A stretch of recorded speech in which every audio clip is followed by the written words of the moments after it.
personnes qui nous visitent, que Dieu bénisse d'avoir choisi ce cadre pour que ensemble nous puissions louer et célébrer le Seigneur. Nous saluons les frères et sœurs sur la page ainsi que à la plage.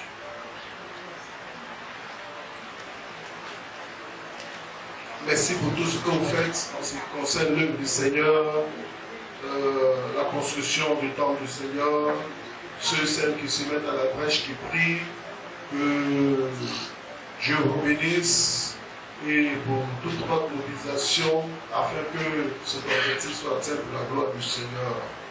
Que Dieu vous bénisse vos familles, vos projets et qu'il vous accorde la santé solide afin qu'ensemble l'œuvre soit bâtie, l'œuvre soit réalisée pour la gloire de notre Seigneur et Sauveur Jésus-Christ. Merci aussi au comité pour le travail abattu jusqu'à maintenant. Que Dieu vous fortifie, c'est pas facile. Pas facile. Que Dieu continue d'étendre vos limites pour la gloire du Seigneur. Nous allons laisser la place au pasteur pour la prédication de la parole. Bien-aimés frères et sœurs, je voudrais vous saluer dans le nom de notre Seigneur Jésus. Saluer notre Père, dire merci pour l'opportunité qu'il nous donne de partager la parole de Dieu.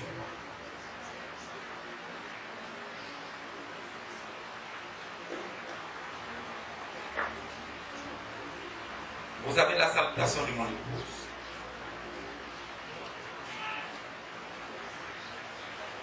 Je tenais aussi à vous dire que par la grâce de Dieu, je ne suis plus amant, je suis maintenant passant. J'ai été réaffecté au temple central de Passant. Et c'est de là-bas que je suis arrivé hier. Vous avez la salutation des frères et sœurs.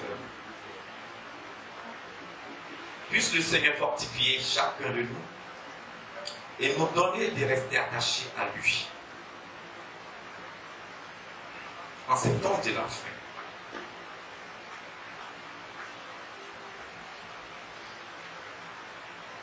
Alors, nous allons partager la parole de Dieu comme je le vois. Derrière moi, Néhémie chapitre 2, le verset 18. Hier, c'est ce que je tentais de faire, mais puis quand je viens de voir.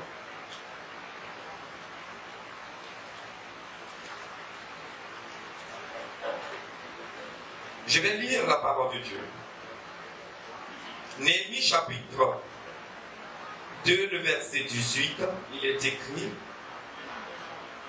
et je leur racontais comment la bonne main de mon Dieu avait été sur moi et quelles paroles le roi m'avait adressées. Ils dirent: lèvons-nous et bâtissons. Et ils se fortifiaient dans cette bonne résolution. Sambala, le Horonite, Tobija, le serviteur ammonite, et Geshem, l'arabe, en ayant été informés, se moquèrent de nous et nous méprisèrent. Ils dirent: que faites-vous là? Vous révoltez-vous contre le roi? Et je leur fis cette réponse: le Dieu des cieux nous donnera le succès. Nous, ses serviteurs, nous nous lèverons et nous bâtirons.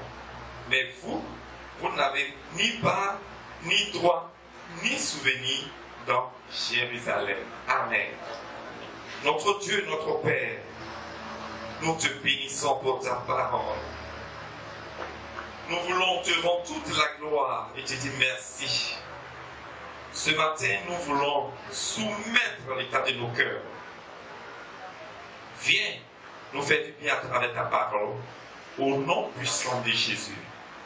Amen.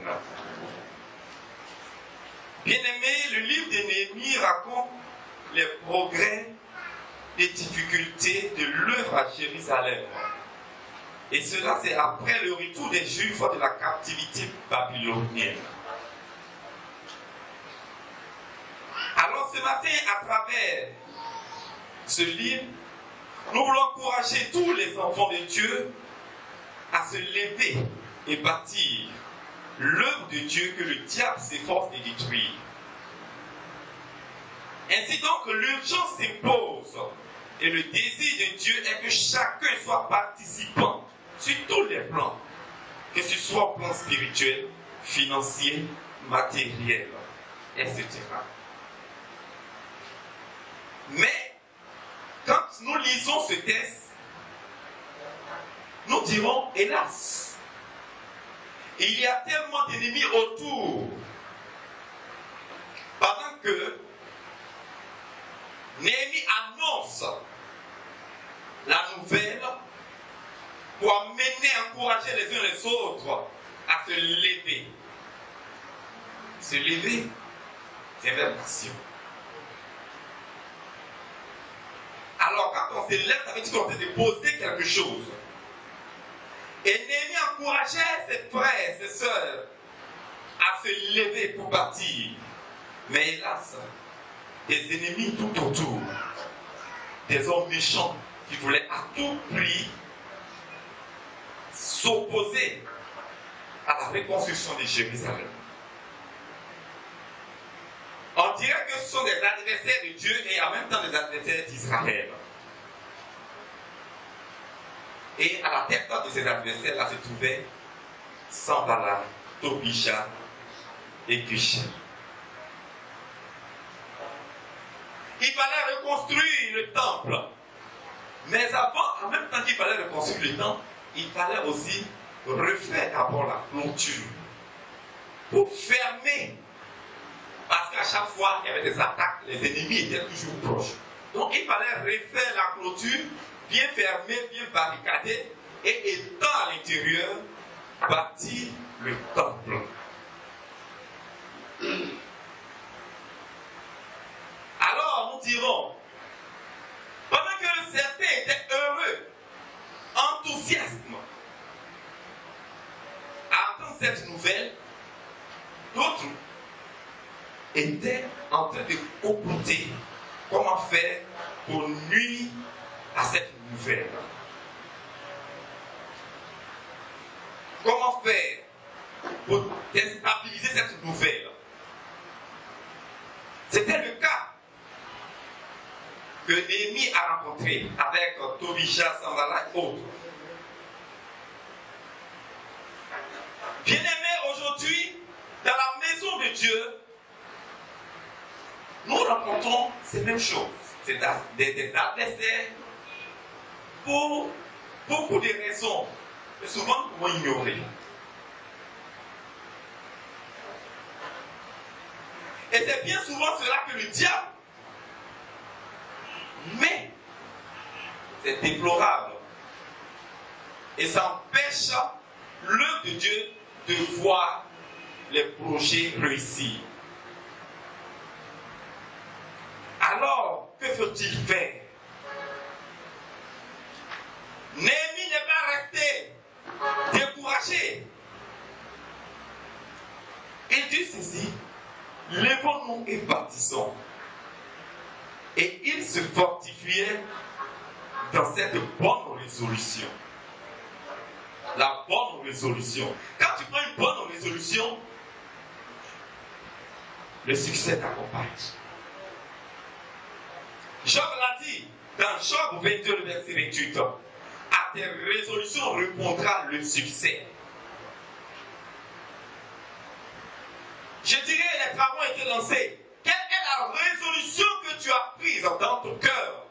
Est-ce cette bonne résolution-là ou la mauvaise? Point d'interrogation. Et ce matin, le point d'interrogation est là, à toi de répondre. À tes résolutions répondra le succès. Nous voulons réussir dans quelque chose, il nous faut prendre des résolutions et être fermes. Parce que ça ne sera pas facile, nous allons avoir des attaques, des partout, des menaces.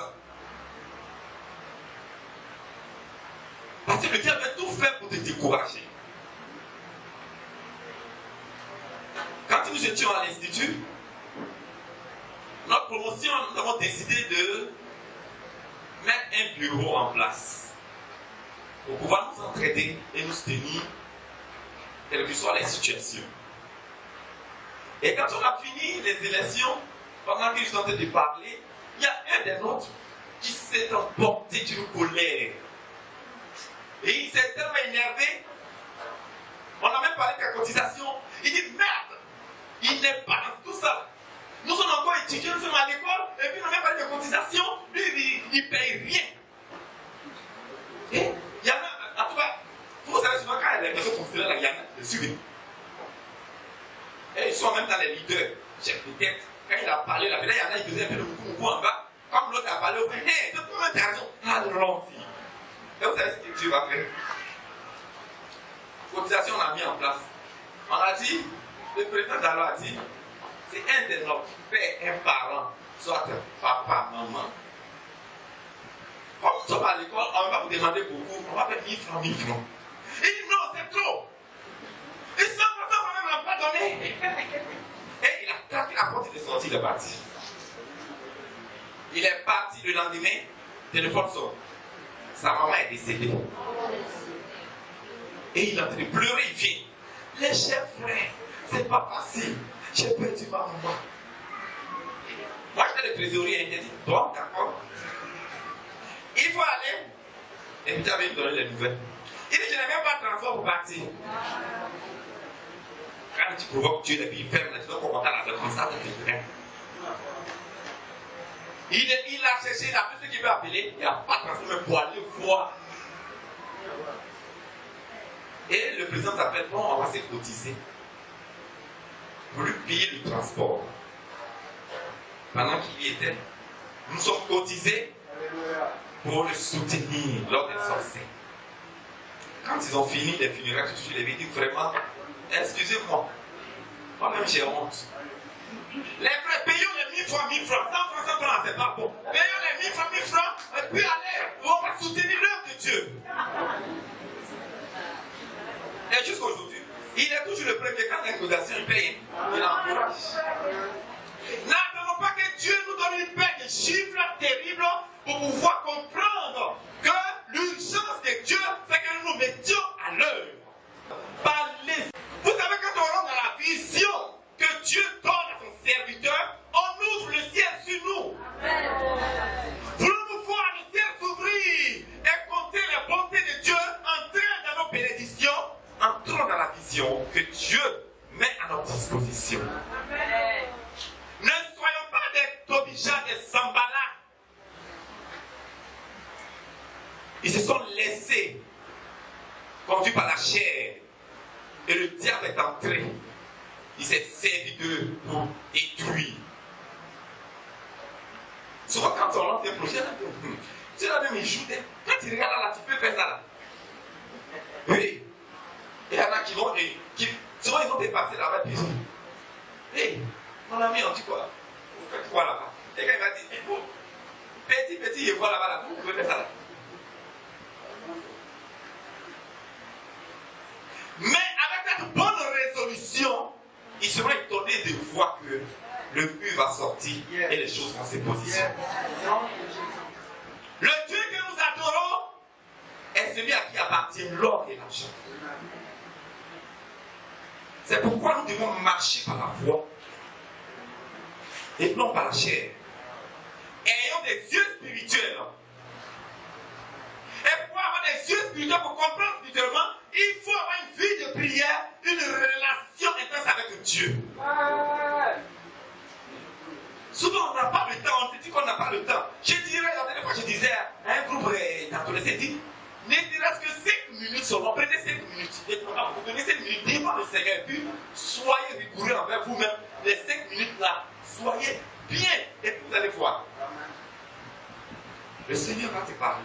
Quand il voit que vraiment, tu t'es décidé d'avoir la résolution de pouvoir te mettre dans tes 5 minutes, il ne va pas 10 minutes. Tes 5 minutes là, avec tes.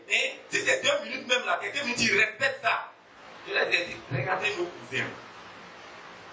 Quand son heure arrive, si Dieu faut payer une marchandise de 50 000, il ferme sa boutique et puis il se met là. Il respecte même si c'est un pauvre, si c'est comme lui, il respecte ça. Et toi qui dis que tu as le frère, tu n'as même dit que je n'ai pas de temps. Tu n'as jamais de temps. Tu es tout le temps fatigué. Tu es tout le temps rassasié. Tes yeux sont lourds. Mais devant la télévision, devant la causerie, devant le téléphone, tes yeux sont clairs.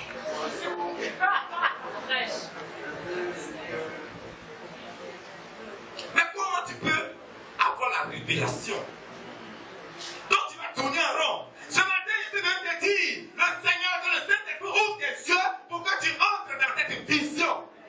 Si tu dois te mettre à l'écart, que tu prennes la bonne résolution ce matin. Car tu ne sais pas où le Seigneur t'attend pour glorifier son nom dans un domaine de ta vie. Souvent, c'est qu'on néglige jamais, mais c'est là-bas même peut-être Dieu t'attendait. Un homme de Dieu nous rendait ce témoignage. Il était dans un village et il voulait construire un temple, en tout cas bien grand. Quand il a dit vraiment le montant, les villageois ne sont regardés, mais le pasteur là, il a un problème. Et l'autre il dit, Dieu lui a dit, c'est-à-dire quand il libère la parole, et que tu dis que bon, on a besoin pour faire cette œuvre-là. Ne pense pas que cette parole-là reste là seulement. Le vent emporte la parole. Et la parole, ça s'en va, ça peut se retrouver par là-bas. Et où t'attendais pas même là, c'est la personne qui va décanter une situation féminine. Donc pendant qu'ils étaient là, d'autres se demandaient, mais le pasteur s'est rentré ici. Un dimanche là, ce jour-là, le temps, les gens ne sont pas venus. Alors ce jour-là, ils ont dit, bon, on doit donner, on va pouvoir d'abord. La première action, c'est qu'il va entrer. Et voilà deux touristes blancs qui sont arrivés dans le village quand ils se promenaient les culottes. Donc, tam-tam là, celui qui tapait là. Non, il tapait. C'est pas qu'il ne faut pas jouer quelque chose dans la maison. Quand il y a de sonner la batterie, il faut la sonner même. On ne peut pas dire qu'il va s'asseoir dans le banc. Il a tellement sonné tam-tam là. Ça a touché que des touristes qui passaient là-bas. Les deux, ils se sont levés les culottes. Tout ça là, ils sont rentrés dans le temps. Quand ils sont rentrés, c'est vite d'autres. Non, ils sont des. Non, attendez d'abord, on va appeler le pasteur. Le pasteur, laissez-les, ils sont venus adorer Dieu. Ils se sont assis. Ils ont dansé comme les frères. Quand ils ont fini avant de partir, ils ont signé un chèque. Les villageois sont éconnus.